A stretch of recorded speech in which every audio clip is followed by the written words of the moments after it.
नमस्कार। श्रमण परंपरा के 24वें तीर्थंकर भगवान महावीर स्वामी ने अपने पहले उपदेश में सत्य, अहिंसा और करुणा का मानव जाति को संदेश दिया था।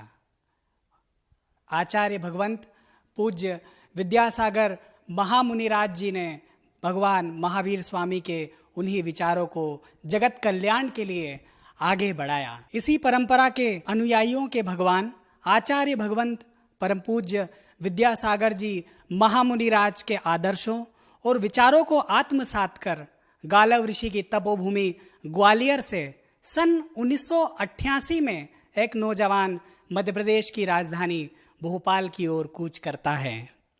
बैग में कुछ कपड़े थे और मन में कुछ सपने।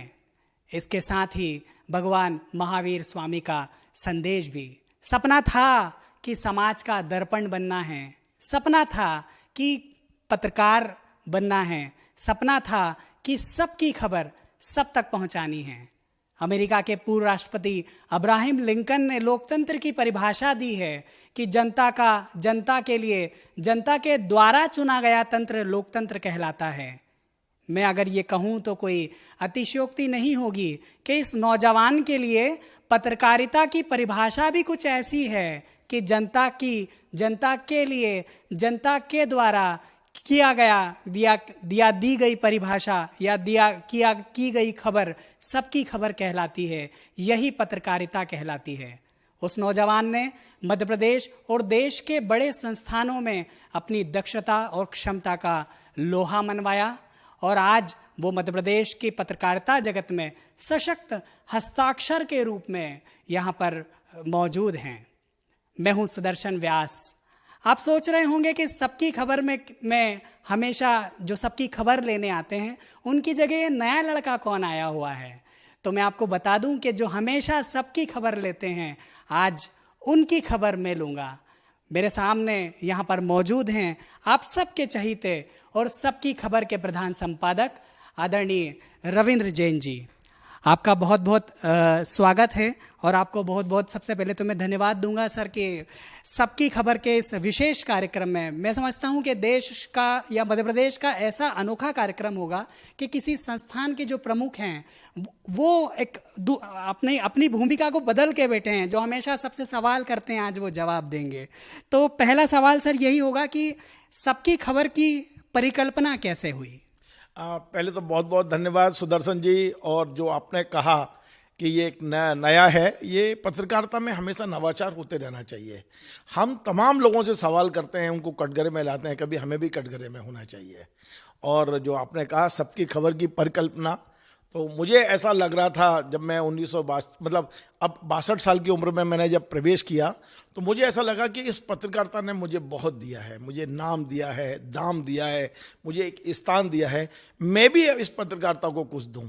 जिस तरह का माहौल इस समय पूरे देश में पत्रकारिता के लिए बन गया है, सच दिखाना भी एक डर का कारण हो गया है, तब मैंने एक अच्छी वाली नौकरी छोड़ी। मैं 2 एडिशन का एडिटर था और मैंने स्वयं उसको छोड़ा और सिर्फ अपने शेष जीवन को सच की खबर और सबकी खबर में लगाने में अपने को झोंकना चाहता हूं। मैं चाहता हूं कि लोगों की समस्याएं उठाई जाएं। यदि आप सबकी खबर को देखेंगे यूट्यूब चैनल पे, फेसबुक पे, इंस्टाग्राम पे तो आपको लगेगा कि एक आम आदमी की आवाज़ बनने की हम कोशिश कर रहे हैं। दूर दराज के गाँव में भी यदि किसी की ज़मीन पर कब्जा है तो हम उस खबर को भी दिखाते हैं यहाँ बैठ के।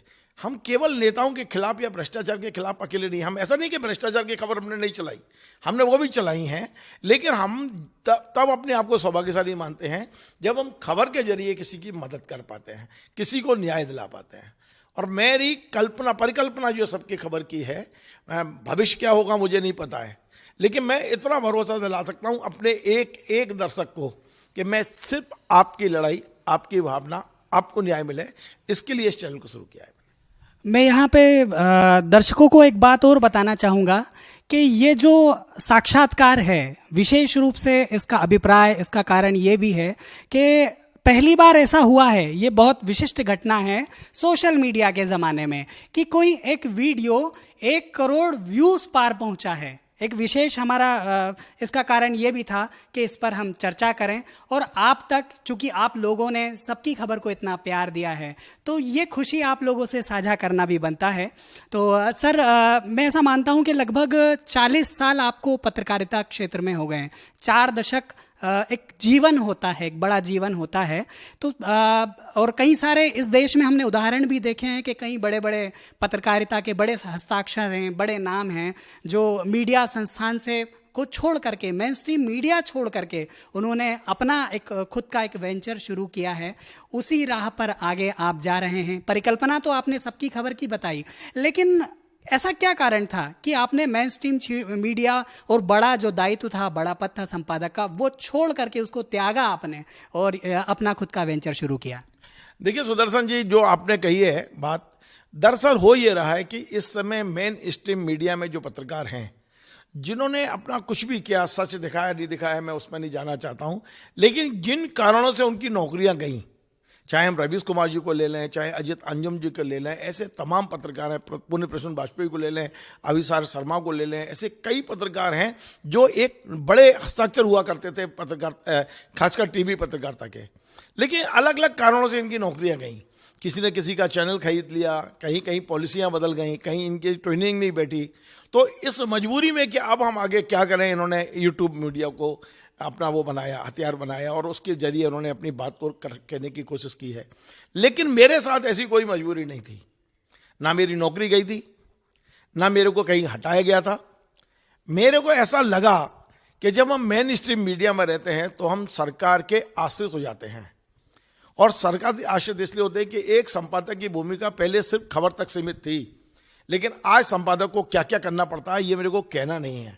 हमें सरकार के साथ कोऑर्डिनेशन बैठाना है, कोई खिलाफ खबर सरकार की लग रही है तो उसका फिर जवाब भी हम ही को देना है, हमें अपने विज्ञापन का भी ध्यान रखना है, बिजनेस का भी ध्यान रखना है, सर्कुलेशन का भी ध्यान रखना है। इतनी सारी चीज़ों पर एक थी संस्था संपादक नाम की, जिसको कब मैनेजर में बदल दिया पता नहीं चला। तो मेरे गुरु महेश श्रीवास्तव जी हैं, मुझे गर्व है इस बात को कहने में कि मुझे मिट्टी से घड़ा बनाने वाले महेश श्रीवास्तव जी हैं। मैं ग्वालियर से एक मिट्टी के रूप में आया था, मुझे तो लिखना भी नहीं आता था हिंदी, सच बता रहा हूँ, लेकिन मुझे ठोक के, और मैं ये भी कहने में गर्व महसूस करता हूँ कि अपने संपादक की पिटाई भी मैंने खाई है। क्योंकि जब मैं गलती करता था लिखने में तो वो मेरे को घूंसा भी देते थे, तो उनने मुझे गढ़ा है। और जब भी मैं कुछ करता हूँ ना, मैं जो भी खबर बनाता हूँ या बोलता हूँ या जो मेरी पॉलिसी है, तो मैं हमेशा महेश जी को यहाँ दिमाग में रखता हूँ कि कहीं उनकी प्रतिभा, उनका सम्मान तो कहीं मेरे कारण से कम नहीं हो रहा है। तो मुझे लगता है कि वो मेरा बहुत बड़ा संबल है महेश श्रीवास्तव जी। हमेशा उनको देखता रहता हूँ, मेरे उसमें रहते हैं वो, कि मैं जो कुछ कर रहा हूँ गलत दिशा में ना चला जाऊँ। तो अब बात यह है कि आपने एक बहुत बड़ी बात कही अभी कि 1 करोड़ व्यूज़ मिले। अब मैं अपने दर्शकों को बड़े गर्व के साथ बता रहा हूँ कि इंस्टाग्राम पे हम लोग 15-20 दिन पहले सक्रिय हुए सबकी खबर पे, और अभी 15-20 दिन से हम लोगों ने, हालांकि पेज हमने पहले बना लिया था लेकिन खबरें नहीं डाल रहे थे, 15-20 दिन से हम लोगों ने खबरें डालना शुरू किया, और लोगों का इतना प्यार मिलेगा मुझे उम्मीद नहीं थी। केवल 900 सब्सक्राइबर थे 15 दिन पहले, फॉलोअर जिसको आप कहते हैं इंस्टाग्राम पे। आज 20,500 से ऊपर फॉलोअर हैं हमारे। और एक वीडियो जो डॉक्टर भुवनेश गर्ग का मैंने दिया था कि कोविड के बाद जिस तरह से यंग अवस्था में लोग मर रहे हैं, कारण क्या है, और उन्होंने जो पोल खोली, वैक्सीन की पोल खोली, या जो उन्होंने कारण बताए, उसे देश दुनिया में लोग सुन रहे हैं। आप विश्वास करेंगे 4.5 लाख लोगों ने शेयर किया है, 1 करोड़ लोग उसे देख चुके हैं। मतलब कितनी गर्व की बात है। मैं स्क्रीन पे अपने सारे दर्शकों को दिखाता हूँ, ये जो पेज है जिसमें 1 करोड़ के आसपास हमारा ये पहुँच गया है। तो निश्चित तौर पे किसी भी एक ऐसे पत्रकार जिसके पास संसाधन नहीं है, हम किसी मीडिया हाउस से नहीं जुड़े, हम किसी पॉलिटिकल पार्टी से नहीं जुड़े हैं, हमारे पास में कोई ऐसे आय के स्रोत नहीं हैं, हम मात्र 3 लोग मिलकर इस पूरे चैनल को चला रहे हैं। हम हैं, हमारे कैमरामैन हैं रहमान भाई, और हमारे एक एडिटर हैं। तो 3 लोग, नमेंद्र जो है ना, 3 लोग मिलकर इस चैनल को चला रहे हैं। और जब हम 1 करोड़ लोगों का हमें प्यार मिलता है, तो ये प्यार को तो निश्चित तौर पर हमें सबका आभार व्यक्त करना चाहिए। सर, एक लीक से हट के एक सवाल पूछ रहा हूँ, क्योंकि सभी जैसा कि आपने बताया कि यूट्यूब के माध्यम से और सोशल मीडिया के तमाम प्लेटफॉर्म पर सबकी खबर को प्यार मिल रहा है। अमूमन जितने भी हम उदाहरण देखें, जितने भी वरिष्ठ पत्रकार हैं, सभी का अपना एक एजेंडा है सभी का एक अपना विचार है। और आज के दौर की अगर पत्रकारिता की बात करें तो एक दौर था जब कहा जाता था कि नहीं, पत्रकारिता मिशन है, लेकिन आज मैं समझता हूं कि पत्रकारिता, चूंकि मैं नई पीढ़ी का इस पत्रकारिता का विद्यार्थी हूं, और आज के दौर में पत्रकारिता प्रोफेशन हो गई है। तो क्या सबकी खबर का भी कोई एजेंडा है? बहुत अच्छा सवाल है आपका और मैं अभिनंदन करता हूं। जो आपने कहा कि पत्रकारिता मिशन थी और प्रोफेशन हो गई, मैं मानता हूं कि आज़ादी तक पत्रकारिता मिशन थी। आज़ादी महात्मा गांधी जी ने, लोकमान्य तिलक जी ने जो पत्रकारिता की है वो एक मिशन के तहत की थी। निश्चित तौर पे उसके बाद में पत्रकारिता मिशन से प्रोफेशन में बदली है। हम जब आए थे जब प्रोफेशन बन चुकी थी, लेकिन अब प्रोफेशन से भी नीचे गिरावट आ गई है। पत्रकारिता में संपादक नाम की जो संस्था थी, जब उसका हरण शुरू हो गया, क्षरण शुरू हो गया, तब हमें लगा कि अब हमको ये छोड़ देना चाहिए और हमने स्वेच्छा से छोड़ा। आपने बताया कि सबकी खबर का कोई एजेंडा है। हाँ, हमारा एजेंडा है। हमारा एजेंडा है कि हम सच को कहेंगे और उसकी कीमत भी देंगे, और हमने दी है। कोई व्यक्ति मुझसे बात करे तो मैं बताता हूं कि हमने क्या कीमत दी है इसकी। लेकिन ऐसा भी नहीं है कि हम कोई बीजेपी के खिलाफ हैं या कांग्रेस के खिलाफ हैं या उनका कोई हम पालकी उठा रहे हैं या इनकी कोई डोली हम उठा रहे हैं। नहीं, हम कोशिश करते हैं। देखो, आज के युग में आप ये कहना बहुत मुश्किल है कि हम बड़ी निष्पक्ष और ईमानदारी की पत्रकारिता करते हैं। सच्चाई ये है कि कब ईमानदारी और बेईमानी के बीच में हम वो हो जाते हैं, लेकिन हमारी कोशिश तो पूरी है सुदर्शन जी, बड़ी ईमानदारी की कोशिश है कि यदि हम पत्रकारिता के जरिए कुछ लोगों को, गरीबों को न्याय दिलवा पाएं, कुछ लोगों के आंसू पहुंच पाएं, कहीं गलत हो रहा है। जैसे मैं अभी कुछ दिन से एक मुहिम चला रहा हूं और जिनके खिलाफ मुहिम चला रहा हूं वो मेरे घर तक आए थे, मैंने उनका भी सम्मान किया। वो थी जेल विभाग। भोपाल जेल के अंदर जिस तरह कैदियों को पीट पीट के उनके घर से पैसे बुलाए जाते हैं, उसके खिलाफ मैंने मुहिम चला रखी है। वो हमने महू जेल पे भी चलाई है, भोपाल पे भी चलाई है। ये भी एक सौभाग्य है कि अब जीपी सिंह साहब जेल के डीजी बन गए हैं, बेहद ईमानदार अधिकारी और संवेदनशील अधिकारी हैं। मुझे पूरी उम्मीद है कि वो जो बात हम कह रहे हैं वो उस बात को हमसे ज़्यादा अच्छी वो समझते हैं। तो यदि हम अपनी जर्नलिज्म के जरिए उन कैदियों को बचा पाएँ, यदि वहाँ पर प्रताड़ना हो रही है उसको रोक पाएँ, तो हम सफल हो जाएंगे। यही हमारा एजेंडा है। हमारा एजेंडा है कि एक खंडवा का व्यक्ति जो ट्रक ड्राइवर है, उसकी जमीन पर चारों तरफ से मकान बन गया और उसकी जमीन थोड़ी थोड़ी सबने दबा ली, तो वो तो बेचारा बर्बाद हो गया। चक्कर लगा लगा के परेशान था, मुस्लिम था, मेरे यहाँ पता नहीं कैसे ढूंढता डांटता आया। हमने उनका इंटरव्यू किया और उसके बाद में राजस्व मंत्री जी का आभार व्यक्त करता हूँ, करण सिंह जी वर्मा। उन्होंने वो प्रोग्राम देखा तो पत्र लिख दिया उनने, और वहाँ पर कलेक्टर उसका काम कर रहा है। तो यदि हमने उस व्यक्ति को मदद हो गई तो ये हमारा एजेंडा है कि ये हमारे कारण से यदि किसी की मदद हो गई, कुछ कैदियों की मदद हो गई, या इसी तरह से और भी कोई काम यदि हमारी मदद से हो जाते हैं तो हम सफल हो जाएंगे, हम ये मानते हैं। एक बात मैं आपको बता दूं कि पत्रकारिता भी 2-3 तरह की हो गई है।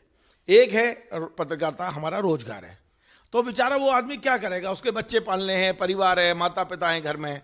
अब जो मालिक चाह रहा है, जो संपादक चाह रहा है, वो लिख रहा है, वो कर रहा है, उसका अपना कुछ नहीं, उसका अपना केवल 10 तारीख को मिलने वाली तनख्वाह है। तो वो एक रोजगार है पत्रकारिता। एक पत्रकारिता ग्लैमर है कि हम तो ग्लैमर, हमें लिखना पढ़ना नहीं आता है, एक ग्लैमर के कारण से हम आ गए हैं साहब। हम वो कार्ड दिखाएंगे लोगों को उसको और हम अपने चमकेंगे। उन्हें पत्रकारिता से कोई लेना देना नहीं, वो नाम के पत्रकार हैं। और एक वो पत्रकारिता है जो रविंद्र जैन कर रहे हैं, हम पत्रकार को एंजॉय करते, जीते हैं पत्रकारिता को। मैं शायद पत्रकारिता नहीं करूंगा तो मैं मर जाऊंगा। मेरे लिए पत्रकारिता मेरा जीवन है, मैं सांस लेता हूं। मैं आपको बता दूं, मैं ना तो रोजगार है मेरे लिए पत्रकारिता, और ना मेरे लिए पत्रकारिता कोई ग्लैमर की चीज है। मेरे लिए पत्रकारिता जीने की चीज है, मैं इसको एंजॉय करता हूं। मुझे मैं आपको बताऊं, जब एक खबर हम लिखते हैं और किसी को हमारी खबर के कारण से न्याय मिल जाता है, तो वो जो सुकून मिलता है वो किसी भी वेतन से ज्यादा होता है मेरे लिए। और आप विश्वास करिए कि इसीलिए मैं वो सारा चीजें छोड़ के, जो अखबार में था, मैं एडिटर था, ग्लैमर यहां से ज्यादा वहां था, वो छोड़ के हमने सबकी खबर शुरू की। लेकिन मुझे इतना सुकून मिलता है सबकी खबर में, जब मैं लोगों की समस्याएं अपने मन से उठा पाता हूं, अपने मन से कह पाता हूं। क्योंकि पहले अखबार में नहीं कर सकते अपने मन से, अब संपादक अपने मन से अखबार में कुछ नहीं कर सकता, पर यहां जब मैं अपनी मन की करता हूं तो जो सुकून मिल रहा है वो मेरी सबसे बड़ी सैलरी, सबसे बड़ा ग्लैमर और सबसे बड़ी पूंजी भी है। सर इसी से जुड़ा एक सवाल है कि जब आपने पत्रकारिता शुरू की थी यानी कि 4 दशक पहले, उस दौर में कहा जाता था कि चाहे साहित्य हो या पत्रकारिता हो कि चप्पलें घिस जाती थी लोगों की, आय का स्रोत नहीं था, आय का साधन नहीं था।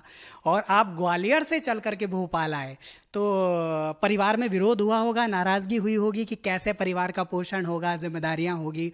कैसे आपने इस यात्रा को चुना, कैसे जहन में आया और कैसे आप यहाँ तक पहुँचे? थोड़ा सा अगर आप दर्शकों को बताएंगे तो मैं समझता हूँ कि पत्रकारिता के जो नए विद्यार्थी हैं जो इस क्षेत्र में आना चाहते हैं वो शायद असली पत्रकारिता को समझ सके और इस यात्रा को भी सर जी सकते हैं। सुदर्शन जी मैं बात यहाँ से शुरू करूँगा कि मैं व्यक्तिगत रूप से ये मानता हूँ कि पत्रकार कोई यूनिवर्सिटी नहीं बनाती, कोई विश्वविद्यालय, कोई कॉलेज पत्रकार तैयार नहीं कर सकते। पत्रकार पैदा होता है, उसके अंदर की आंख से वो पत्रकार बनता है। और मुझे लगता है कि वो पैदाइशी चीज़ मेरे अंदर थी। आपको मैं बताऊं तो आपको आश्चर्य होगा, मैंने पत्रकार बनने से पहले 8 साल ग्वालियर की कपड़ा मिल में एज मजदूर काम किया है, परमानेंट मजदूर।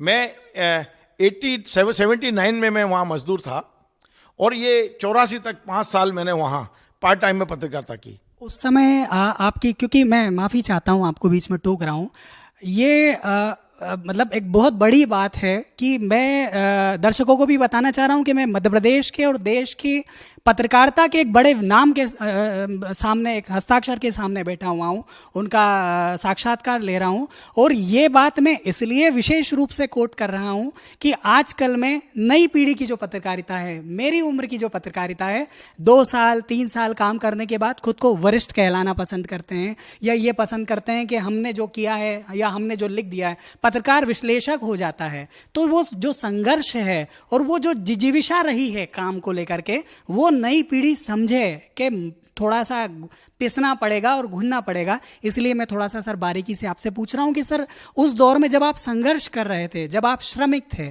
तो सर आपकी उम्र क्या थी? देखिए, मेरा जन्म 1961 का है। मेरी जन्मपत्री में 61 लिखा हुआ है और मार्कशीट में 62 लिखा है, वो थोड़ा कन्फ्यूजन। लेकिन मैं 17 साल की उम्र में मैं कपड़ा मिल में नौकरी लगी थी मेरी, क्योंकि पारिवारिक स्थिति ऐसी थी कि यदि हम कुछ नहीं कमाएंगे तो घर कैसे चलेगा।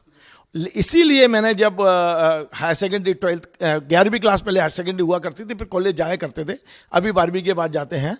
तो 11वीं के बाद मैंने इसीलिए रात के कॉलेज में एडमिशन लिया था कि भाई BA करने के लिए, क्योंकि मुझे दिन में मजदूरी करनी थी। मैं कपड़ा मिल में मजदूर था, मैं 2 बजे वहाँ मिल से छूटता था और 4 बजे कॉलेज जाया करता था।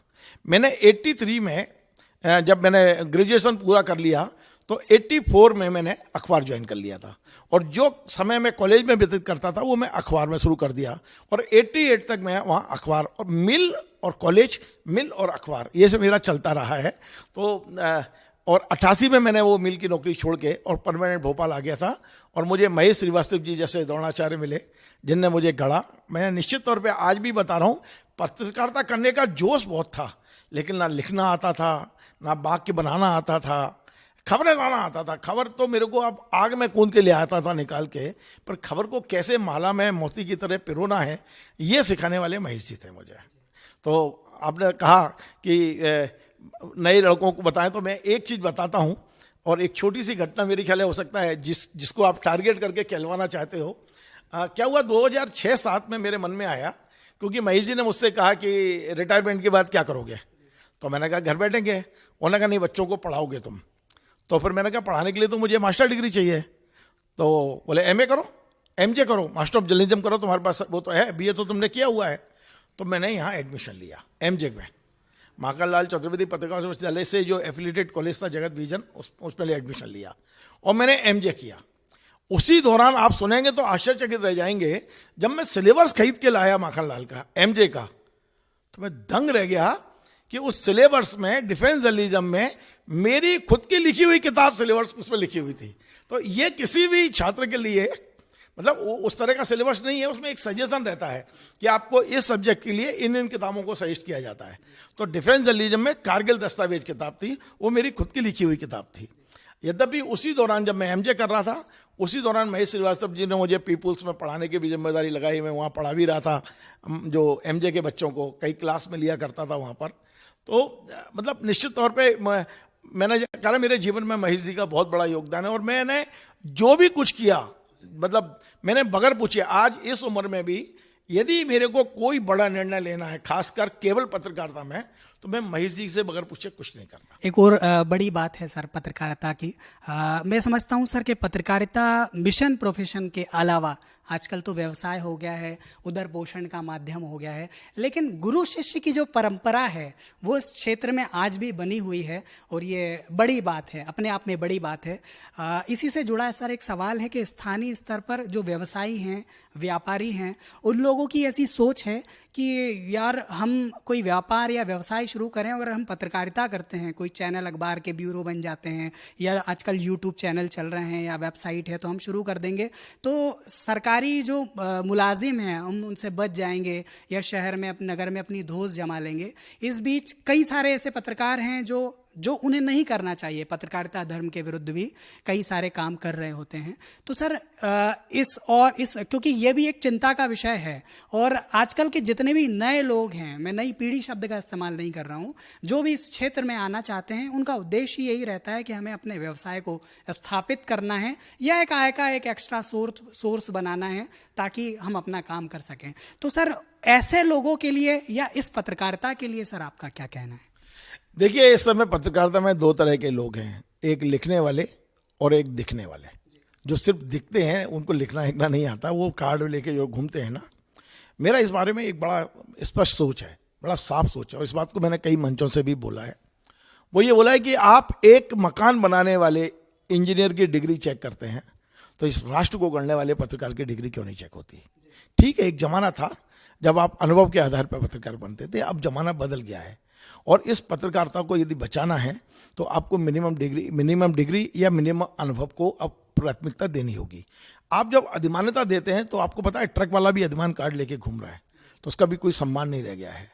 ना आप पढ़ाई का ध्यान रख रहे हो आप अधिमान्यता देते समय, ना ये ध्यान रख रहे हो आप कि वो व्यक्ति जो है ना क्या काम क्या कर रहा है, इसके अलावा व्यवसाय क्या कर रहा है। आप कभी ये नहीं मांगते हो कि पत्रकारिता से आय कितनी है आपकी, और अधिमान्यता दे रहे हो आप। तो सरकारों को अब ये तय करना होगा कि कम से कम 15 से 20 साल का अनुभव किसी अखबार का, तब उसे आप अधिमान्यता दें, या फिर उसके पास में कम से कम बीजे एमजे की डिग्री हो, तब अधिमान्यता दें।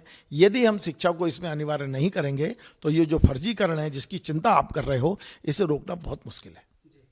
मैं फिर से विषय पर आना चाहूँगा कि सबकी खबर की परिकल्पना, मुझे ऐसा लगता है कि जिस दिन आपने पत्रकारिता क्षेत्र में कुछ लिखा होगा, पहला आर्टिकल या पहला शब्द आपने कागज़ पे लिखा होगा, उस दिन आपने कल्पना की होगी कि मुझे सबकी खबर बतानी है। 4 दशक लगे आपको सबकी खबर बताने में, मुझे ऐसा लगता है, क्योंकि आप जिन भी संस्थानों में रहें वहाँ सबकी खबर शायद वो आपके मन में कसक रही होगी, इसलिए फिर आपको यहाँ इस स्थान को चुनना पड़ा है, इस नए काम को अपनी नौकरी तक छोड़ करके, और आपको ये काम शुरू करना पड़ा है। तो आगे सबकी खबर कहाँ तक जाएगी? क्योंकि अब दर्शकों का प्यार तो मिल ही रहा है, ये दर्शकों ने अपना काम पूरा कर दिया, अब जिम्मेदारी आपकी बनती है जनता के प्रति, दर्शकों के प्रति, पाठकों के प्रति। तो ये सबकी खबर, 2 सवाल हैं सर कि सबकी खबर को 4 दशक क्यों लगे? आपने जो पहली बार सोचा था उसकी परिकल्पना में 4 दशक क्यों लगे? और इसी में जुड़ा हुआ दूसरा सवाल है कि आगे और सबकी खबर का आपका क्या प्लान है? आगे किस तरह से जाना है, किस राह पे जाना है, और कैसे शिखर छूना है? देखिए, मैं ये नहीं मानता कि 4 दशक लगे। मैं आपको बता दूं, 2010 में मुझे लग गया था कि मुझे अभिव्यक्ति के लिए कोई प्लेटफॉर्म बनाना चाहिए अखबार में काम करने के साथ साथ। तो 2010 में मैंने सबकी खबर वेबसाइट बना दी थी, और वो वेबसाइट लगातार चल रही है। कभी मैंने उस वेबसाइट पे ज़्यादा फोकस किया तो लोग हिल गए, और झुलानिया जैसे लोग मेरे ऊपर केस करने आए। वो सबकी खबर वेबसाइट से किया था उन्होंने मेरे ऊपर केस, क्योंकि मैंने सच लिखा है और मैं सच सिद्ध भी कर दूंगा।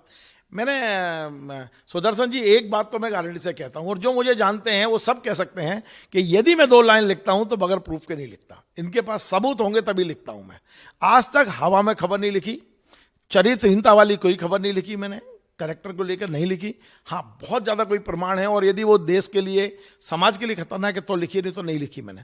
तो प्रूफ के साथ खबर लिखता रहा हूँ, ये बिल्कुल पक्का मान के चलना।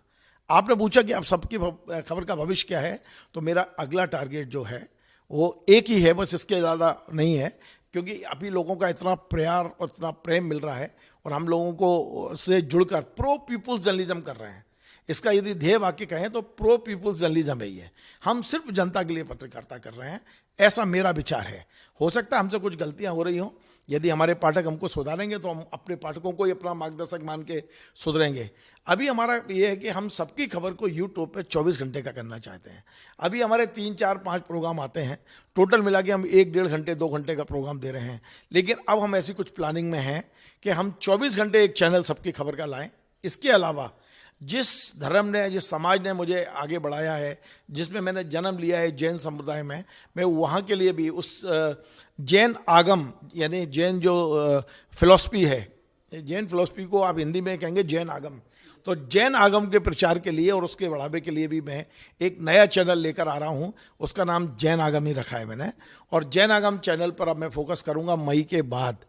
और जैन आगम और सबकी खबर में लोगों के लिए खबरें दिखाना, और जैन आगम में हम जैन फिलॉसफी का प्रचार जो करुणा से जुड़ी हुई है, अहिंसा से जुड़ी हुई है, जैन संतों के तपस्या से जुड़ी हुई है, हम उसके बारे में भी लोगों तक पहुंचेंगे। तो ये मेरा अगले भविष्य की योजना है, जैन आगम और सबकी खबर को 24 घंटे आप यूट्यूब पर देख पाएँ, ऐसी मेरी प्लानिंग है जी। सर, पत्रकार और विश्लेषक में एक महीन रेखा होती है। पिछले विधानसभा चुनाव में अभी हाल ही में बीता है, और चाहे प्रिंट हो, चाहे इलेक्ट्रॉनिक मीडिया हो या वेब मीडिया हो या मोजो जर्नलिज्म आज के दौर में आया है, कुछ अपवादों को छोड़ दें तो ज़्यादातर पत्रकार विश्लेषक थे, पत्रकार कम थे, क्योंकि सभी ने अपने अनुसार टिकट बांट दिए थे, फिर पार्टियों को जितवा दिया था, फिर चुनाव आया तो रिजल्ट आया तो कुछ और था। इसी तरह से लोकसभा चुनाव में अपने अनुसार टिकट पत्रकारों ने बांटे हैं, किसको मिला किसको नहीं मिला ये तो पार्टियों का विषय है। तो आज और फिर वही बात कि जो नई पीढ़ी है, नए लोग जो पत्रकारिता में आ रहे हैं, वो भ्रमित होते हैं कि हमें किस और जाना है या किस राह पे आगे बढ़ना है। तो कई लोगों ने ये भी कहा कि ये पत्रकारिता का मनोरंजन काल चल रहा है, आप क्या कहेंगे? मैं मनोरंजन काल ना कह के मैं कहूँगा ये पत्रकारिता भक्ति काल चल रहा है। पत्रकारिता का भक्ति काल, जितनी भक्ति दिखा सकते हैं सब दिखा रहे हैं।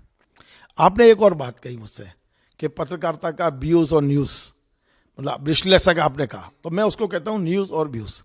एक समाचार पत्र की आप हेडिंग देखते होगे, सकारात्मक खबरें, नकारात्मक खबरें। मैं पूछता हूँ सकारात्मक खबरें और नकारात्मक खबरें क्या होती हैं? कोई मुझे बताए। मैं 40 साल से पत्रकारिता में हूँ, मुझे तो सकारात्मक नकारात्मक खबरें दिखती नहीं हैं। अरे जिन खबरों में आप अपने विचार में ला देते हो, आपके नकारात्मक विचार होते हैं तो वो नकारात्मक हो जाती है, और आपके सकारात्मक विचार होते हैं तो आप सकारात्मक पत्रकारिता हो जाती है। पत्रकारिता होती है, न्यूज़ होती है। न्यूज़ में जब आप व्यूज़ मिलाते हैं उसके बाद में वो सकारात्मक और नकारात्मक होती है। आप यदि न्यूज़ को न्यूज़ की तरह रख दो तो आपको कहना नहीं पड़ेगा कि हमारी सकारात्मक पत्रकारिता और नकारात्मक पत्रकारिता। मतलब यदि हम किसी के भ्रष्टाचार को उजागर कर रहे हैं तो वो नकारात्मक कहाँ से हुआ? यदि कोई समाज में कोई अपराध घटित हो गया तो नकारात्मक कहाँ से हो गया? उसको आप सकारात्मक नकारात्मक क्यों कह रहे हो? ये बहुत बड़ा धोखा है। मैं आपको बताऊं, जब आप खबरों में अपने व्यूज़ मिला रहे हैं, न्यूज़ में व्यूज़ मिला के दे रहे हैं, दूध में पानी मिला के दे रहे हैं, और आप कह रहे हैं कि नकारात्मक और सकारात्मक, तो मैं आपसे यही कहूँगा कि विश्लेषक एक अलग चीज़ है। खबरों को देखने का जो नज़रिया है, जो उसके व्यूज़ हैं, वो विश्लेषण है, पर खबर तो खबर है। सुप्रीम कोर्ट ने फैसला दिया है कि आपको इलेक्टोरल बॉन्ड दिखाने पड़ेंगे, वो तो है। अब कई लोग लगे हुए हैं कि बीजेपी का सही कदम है, और कई लगे कि नहीं इसमें तो आप गलत है। तो वो व्यूज़ हैं, वो विश्लेषण हैं, वो नकारात्मकता सकारात्मकता हो सकती है, पर सुप्रीम कोर्ट ने जो आदेश दिया है वही खबर है हमारे लिए। अब हम इस साक्षात्कार के उत्तरार्ध में हैं, और जब से मोबाइल आया है, सोशल मीडिया सब आया है, एक नई पत्रकारिता का उदय हुआ है सर। उसको हम मोजो जर्नलिज्म कहते हैं, अर्थात मोबाइल के द्वारा जर्नलिज्म का उदय। और उसमें आम व्यक्ति जो है उसको किसी डिग्री की ज़रूरत नहीं होती, कोई पढ़ने लिखने के लिए कोई प्रशिक्षण की ज़रूरत नहीं होती। बस कहीं कोई घटना होती है, वो अपना मोबाइल निकालता है और वीडियो बनाना या फ़ोटो लेकर के उसकी कोशिश ये रहती है कि सबसे पहले मैं इसको सभी दूर संप्रेषित करूँ, सर्कुलेट करूं तो जैसा कि सबकी खबर जो एक नया उदाहरण जनता के सामने और पत्रकारिता के विद्यार्थियों के सामने और इस क्षेत्र में रह रहे लोगों के सामने एक बना है कि पत्रकारिता की परिभाषा क्या होनी चाहिए, ये सबकी खबर ने बताया है लोगों को। तो इसी क्षेत्र में जिन लोगों को आगे काम करना है या आगे बढ़ना है, उनके लिए आप क्या कहना चाहेंगे? और जो मोजो जर्नलिज्म है, हर व्यक्ति अपनी जिम्मेदारी छोड़ करके सीधे पत्रकार बन जाता है, तो ये जो आपका दृष्टिकोण है, इस पर आपका क्या दृष्टिकोण है? और आने वाले जो लोग हैं उनके लिए आपका क्या संदेश है? देखिए, आपने 2-3 प्रश्न एक साथ कर लिए हैं। आने वाले लोगों के बारे में मैं एक ही लाइन में कहूँगा कि आपको कुछ भी ज्ञान देने के बजाय आप देखिए, परखिए, समझिए, तो आपको अपने आप सब समझ में आएगा। आप सबकी खबर को भी देखिए, आप दूसरी चीज़ों को भी देखिए, और आप अपनी कसौटी पर उसको कसिए कि आपको कौन सा रास्ता पकड़ना है। हम आपको ज्ञान दें कोई मतलब नहीं है, अब ज्ञान का समय नहीं है। आपने सोशल मीडिया की बात की, सोशल मीडिया भी शैशव अवस्था में है। मैं अभी भी मानता हूँ, हालांकि 15 साल हो गए इसको आए हुए, सोशल 15-20 साल हो गए, लेकिन अभी भी मैं इसको अनमैच्योर मान रहा हूँ, ये मैच्योर नहीं हुआ है। तो मैं इसका उपयोग करने वाले सभी लोगों से जरूर आग्रह करूंगा कि यदि कोई खबर आपके पास आई है तो जल्दबाजी मत करिए, ना उस पर विश्वास करने की, ना उसको फॉरवर्ड करने की। थोड़ा समय लगाइए, चिंतन करिए, दिमाग पर जोर दीजिए, क्या ये घटना सही हो सकती है, और यदि आपको कन्फ्यूजन लगता है तो उसकी पुष्टि करिए, उसके बाद ही दिमाग में अंदर तक उतारिए या इसको फॉरवर्ड करिए। भाई इतना से यदि आपने कर लिया तो यही सोशल मीडिया अपने लिए बहुत बड़ा आधार बन जाएगा। क्योंकि सोशल मीडिया पे आधी खबरें अच्छी भी होती हैं, आधी खबरें खराब भी होती हैं। खराब से मेरा मतलब है कि वो झूठी भी होती हैं, अफवाहें भी होती हैं।